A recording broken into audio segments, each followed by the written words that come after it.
Shalom, Apostle Tahar coming back at you once again with this truth, giving all praise to Yahweh by Shem Yahweh Shai. And I'm going to entitle this video,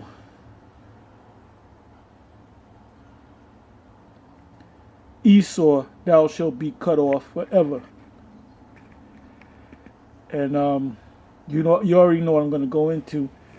You got this new thing out there among these demons teaching that there's going to be a certain amount of Edomites that's going to stick around. We're not going to kill off all the Edomites. You even got groups out there, GOCC, that teach that certain Edomites are going to be saved. Now, that's clearly not in the scriptures. And it's becoming more and more evident who the true men of the Lord are. And the truth, the Most High is dealing with great millstone. All right?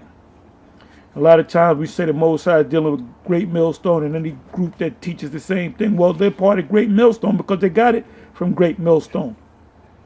The Most High didn't come to them and teach them. They watched our videos, came up with their own name, and they're teaching what we teach. And you got a lot of bug outs out there. You got this guy, Lahab Blaze Judah. I mean, you got to go watch his videos. He's teaching that Gentiles are going to make it. Now, when you go in the New Testament and you come across the word Gentile, it's talking about the Gentiles receiving salvation. It's talking about Israelites. He thinks it's talking about actual Gentiles. And he's also teaching that the laws are done away with. You don't have to keep the Sabbath, the high holy days, the Passover. So he's bugged out his damn self. So anybody that follows him, you're going to get what he going to get, which is destruction. Because the Most High is not dealing with Lahab. All right? Anyway, I'm going to go to the book of Obadiah, which is one chapter long. I'm going to start at the 10th verse. And I'm going to prove to you that Esau will be destroyed forever. There's going to be a point where you're not going to see Esau anymore. There's not going to be one Edomite left. You're going to be destroyed, utterly wasted, destroyed, done away with. No Edomites. No Edomites. There's going to be a time after the destruction of Babylon the Great, which is the land of Edom, which is America, currently called America, formerly used to be called the land of Canaan. Is going to be utterly destroyed, and the beast is going to be destroyed pursuant to Daniel the 7th chapter, also Daniel the 2nd chapter. The beast is NATO and the EU, the North Atlantic Treaty Organization, and the European Union, along with your power structure, your UN, your so-called Roman Catholic Church, and any of you Edomites out there. You're going to be destroyed. You're going in. All of you are going in. The ones of you that survive among the super rich, you're going right into slavery. You're going to be shackled up, and you're going to be the first to taste slavery under the power of Yahweh by Shem Yahweh Shai, by his chosen elect, which are the children of Israel. And it's coming, man. You done lived you lived your in your kingdom. You established your kingdom, and now your kingdom is coming to an end. Everything has an end, except for the Lord's kingdom. And we as Israelites, being under Yahweh by Shem Yahweh Shai, we're never going to be destroyed. No nation is going to take us down because we're the children of the Most High. And the Most High himself, or Yahweh by Shem Yahweh Shai himself, Yahweh Shai will be among us. That's Revelation 21. Okay, so I'm going to go to the 10th verse, Obadiah 1 verse 10. It says, "For thy violence against thy brother Jacob, shame shall cover thee, and thou shalt be cut off forever." Thou shalt be cut off forever. Now let me go to the word ever.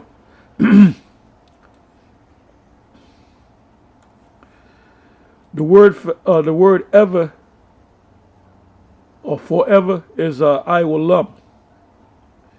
And it means long duration, antiquity, futurity,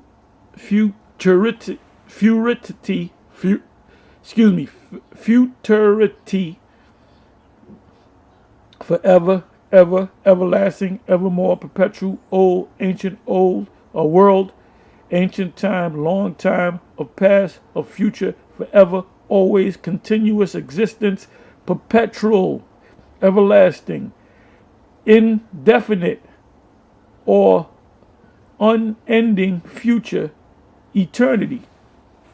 So that's what that word means. So now I'm going to go to one scripture right here real quick.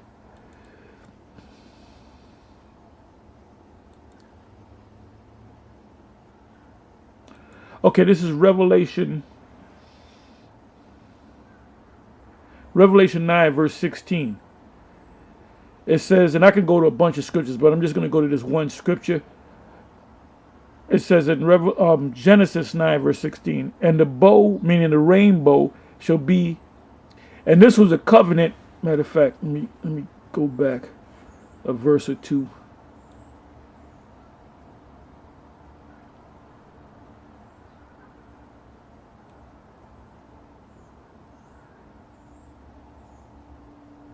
I'll start at 12. And the power said, this is the token of the covenant which I made between me and you and every creature that is with you for perpetual generations, meaning forever. I do set my bow in the cloud, and it shall be for a token of a covenant between me and the earth. So do you still have rainbows today when it rains? After a good rain, you see a rainbow. So the Most High put the rainbow, established the rainbow back during the time of Noah, which Noah, Nawak means comfort. 14, and it shall come to pass when I bring a cloud over the earth, and I've seen that many a times when it rained or a cloudy day, you had a shower or whatever, or a good rain, a storm, you look for the rainbow, and you always see the rainbow, that the bow shall be seen in the cloud. And I will remember my covenant, which is between me and you, meaning the Most High, man and living creature, you and every living creature of all flesh, and the waters shall no more become a flood to destroy all flesh. The Most High does bring floods. You experienced a flood of Harvey that devastated Texas, but it didn't destroy all men. I think it was maybe under 40 that died. But this flood, the great flood, destroyed all mankind except for Noah, his sons, and their wives, and his wife, and they repeopled the earth. So the Most High said that, I'm not gonna destroy the earth by a flood ever again. It says 16, and the bow, meaning the rainbow, shall be in the cloud, and I will look upon it, that I may remember the everlasting covenant between the Most High and every living creature of all flesh that is upon the earth. So that word everlasting goes back to the word Iwalam, or Iwalamyam. That's even in the Lord's Prayer, Iwalamyam. It means everlasting, everlasting, perpetual. Okay, so now let's go back to Obadiah.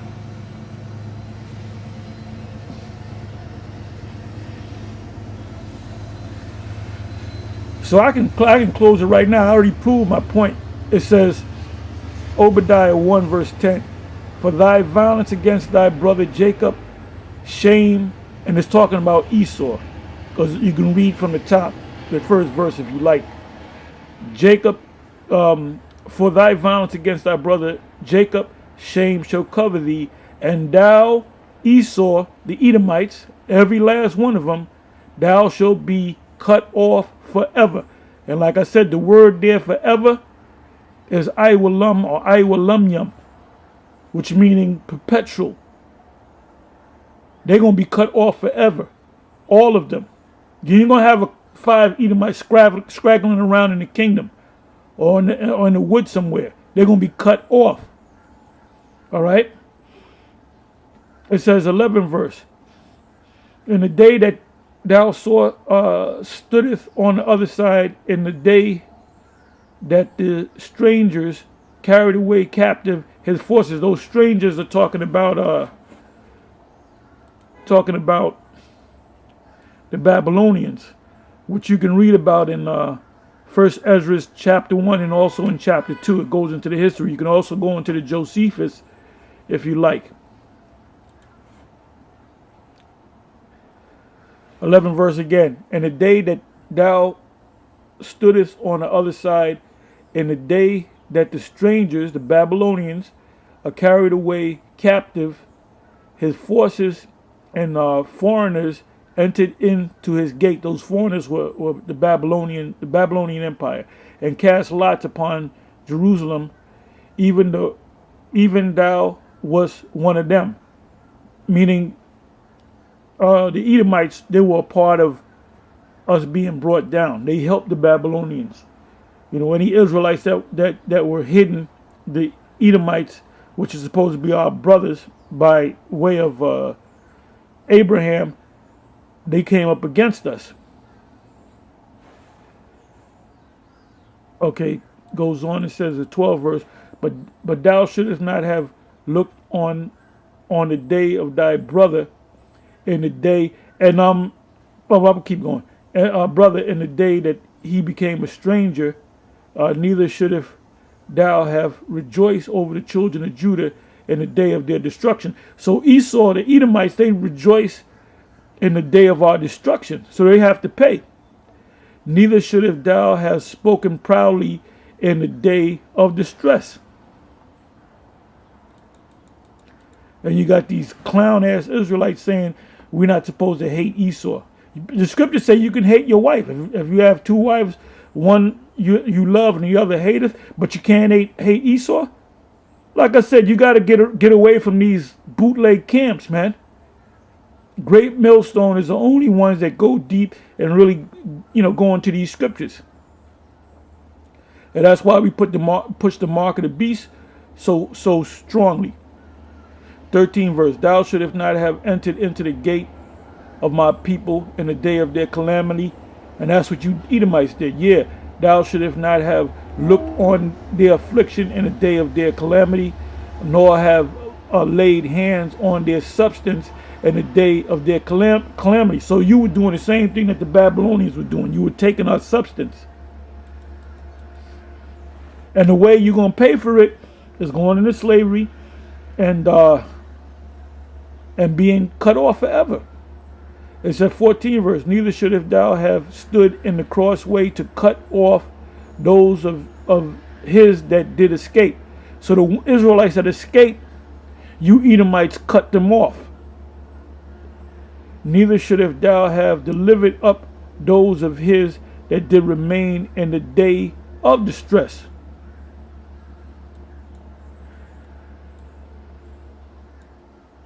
For the day of Yahweh is near upon all the heathen. As thou hast done, it shall be done unto thee. Thy reward shall return upon thine own head. 16. For as ye have drunk upon my holy mountain, which is the land of Israel, so shall all the heathen drink continually. Yeah, they shall drink, and they shall swallow down, and they shall be as though they had not been. But upon Mount Zion shall be deliverance, and there shall be holiness, and the house of Jacob shall possess their possessions. So what is Esau's possessions? What you have, your land. We're going to take your land. 18. And the house of Jacob shall be a fire, and the house of Joseph a flame, and the house of Esau for stubble. What is stubble? Stubble is the stuff that's left after a fire. If you burn wood or burn trees, what's left is stubble, ashes, stubble. And they shall kindle in them and devour them. Them are Edomites, all of them. And there shall not be any remaining of the house of Esau, for Yahweh hath spoken it. So you're replying against the Lord. You telling the Most High He's going off. So there's a special death for you. Anybody that's teaching this nonsense.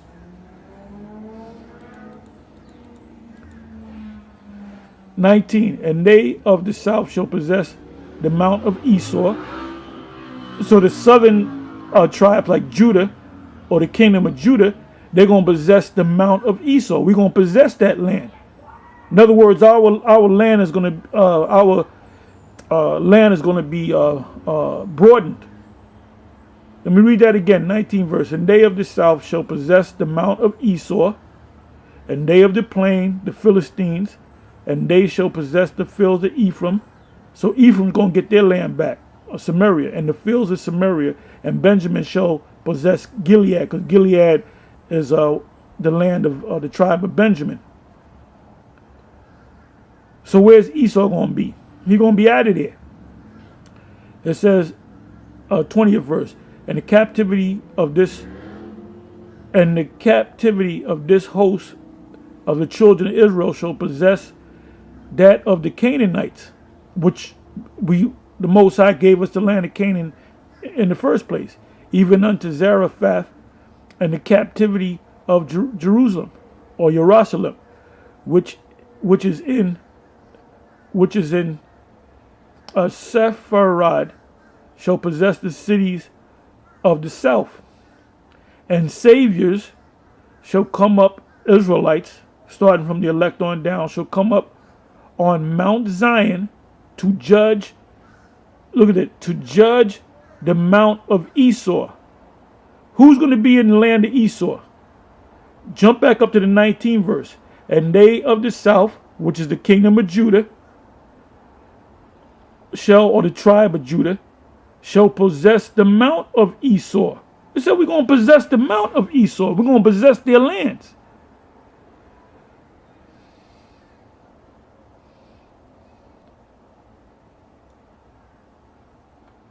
Let me jump up to the 17th verse. Obadiah 1 verse 17. But upon Mount Zion shall be deliverance. Israel is going to be delivered. And there shall be holiness. And the house of Jacob, Israel, shall possess their possessions. Possess whose possessions? Esau's possessions. We're going to take his land. And we're going to take him. And then we're going to destroy them. And you're not going to see no Edomites anymore. So when you jump down and you read 19 verse again, and they of the south, which is the kingdom of Judah, shall possess the mount of Esau. We're going to take their land. 21st verse, and saviors shall come up, which are Israelites, starting with the elect, on Mount Zion to judge the mount of Esau. Who's going to be living in the mount of Esau, the land of Esau? Israelites. And the kingdom shall be Yahweh's. So now let's go from here to Job 20.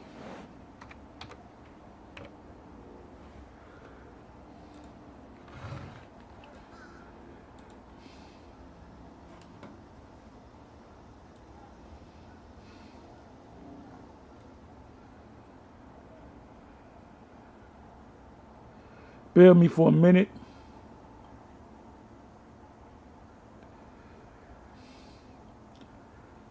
I'll start at 5. I believe I'll start at 5. Job 20 verse 5. That the triumphant of the wicked is short, and the joy of the hypocrite but for a moment. Talking about Esau. Though his excellency mount up to the heavens, your satellites, your planes, your shuttles, and his head reach unto the clouds, yet he shall perish forever. There goes the word forever again. He shall perish forever.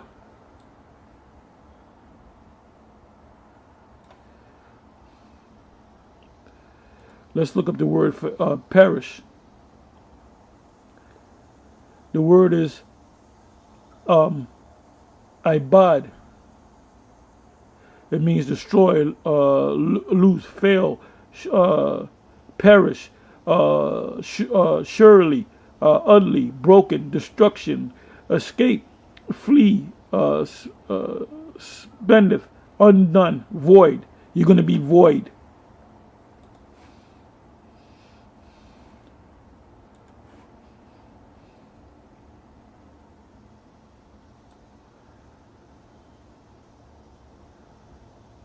Okay, now this word for ever is natazak, which means ever, never, perpetual, always, end, victory, strength, always, constantly, evermore, never.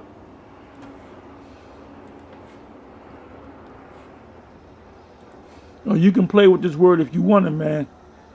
And you, the Most High, looking at you, man. And he got a special death for all you guys that's teaching this madness and confusion to the children of Israel. It says, 7th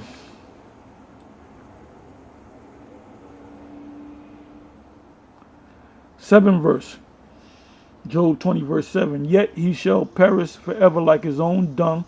What do you do with dung?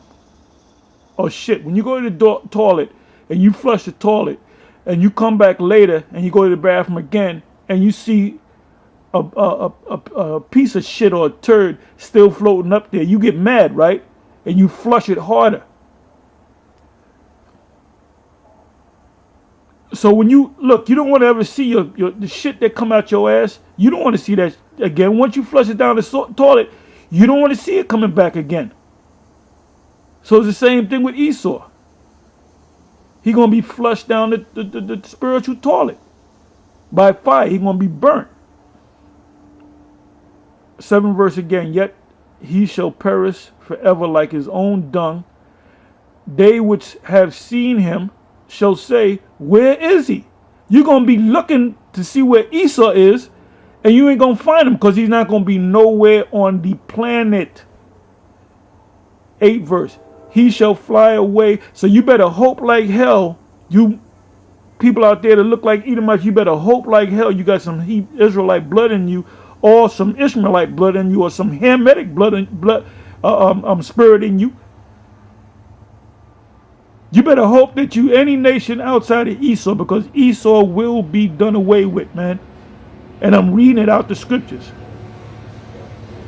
8th verse. He shall fly away as a dream and shall not be found.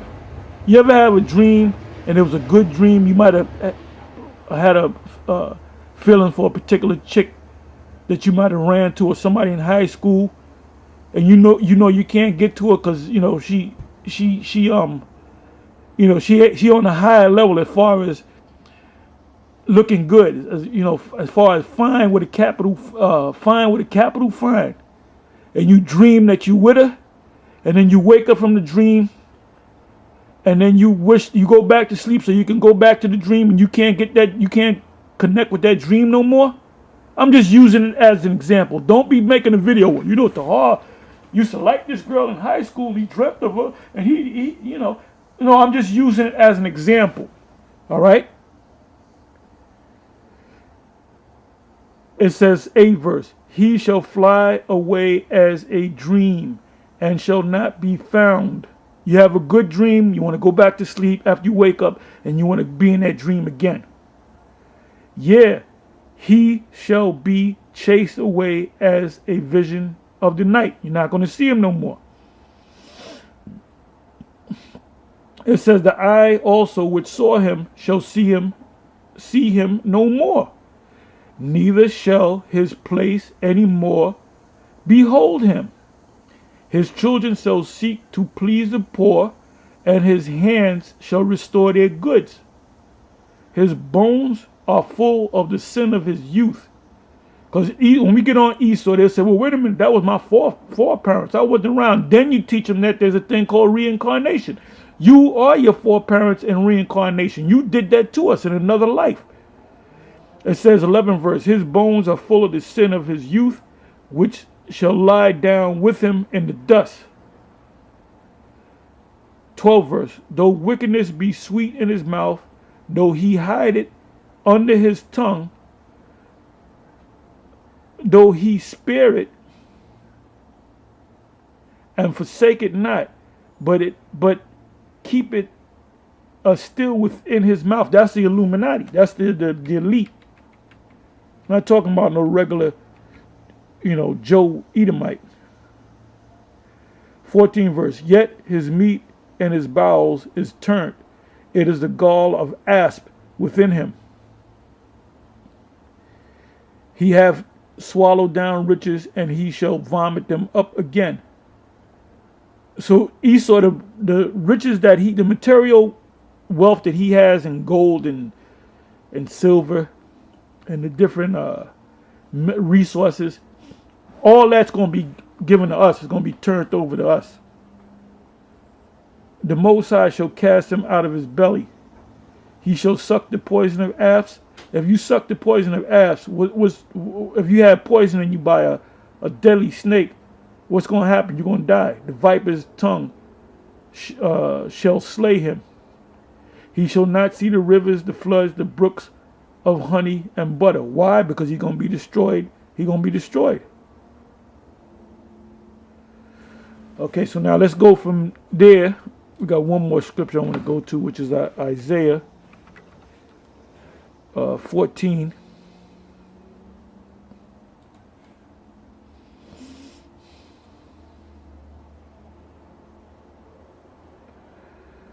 Let's go down to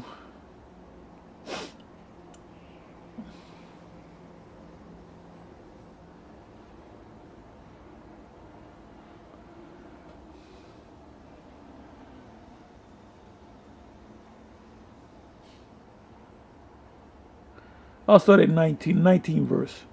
Isaiah 14 verse 19. But thou art cast out of thy grave.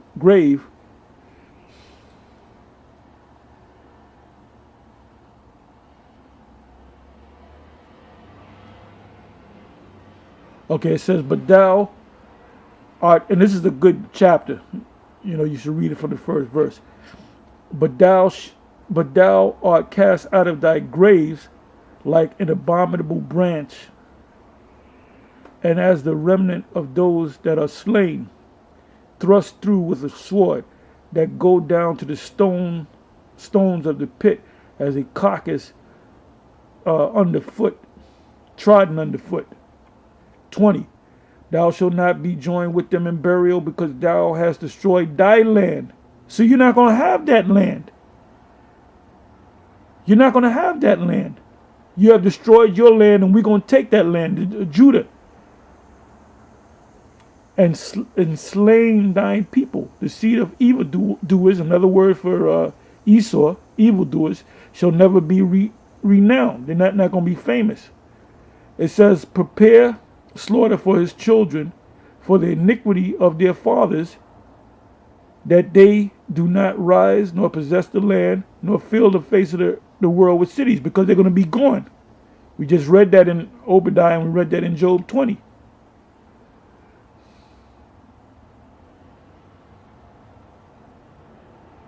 For I will raise, 22nd verse, for I will raise up against them, saith Yahweh of hosts meaning of his armies. His hosts, you have the children and men of Israel, that's one host. The angels, that's another host. And the missiles, that's another host. And cut off from Babylon, because Babylon is America, the name and the remnant and the son and the nephew, saith Yahweh.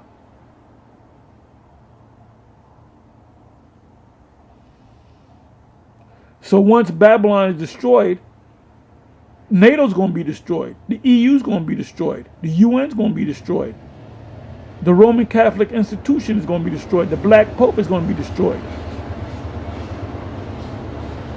They're going to go into slavery, and then after slavery, they're going to be gathered together, all of them, and they're going to be destroyed. They're going to be burnt up. So with that, I'm going to close, and I'm going to say this again. Anybody that's teaching that Esau is going to be walking around in the kingdom after Obadiah, the 18 verses fulfilled, but you're going to have a couple of them that's going to escape, you're a damn fool, man. And then anybody that's teaching you going to have Edomites that's going to be delivered and going to be equal with Israel, or going to be living and frolicking in the kingdom, That's out. That's not going to happen.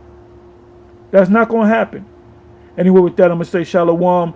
Keep listening to Great Millstone. We are the ones that are pushing this word and defending this word and going deep into the scriptures. We go into words, and all them other camps be watching us, man.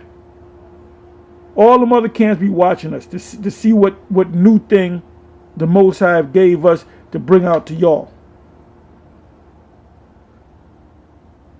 Anyway, with that, I'm going to say shalom.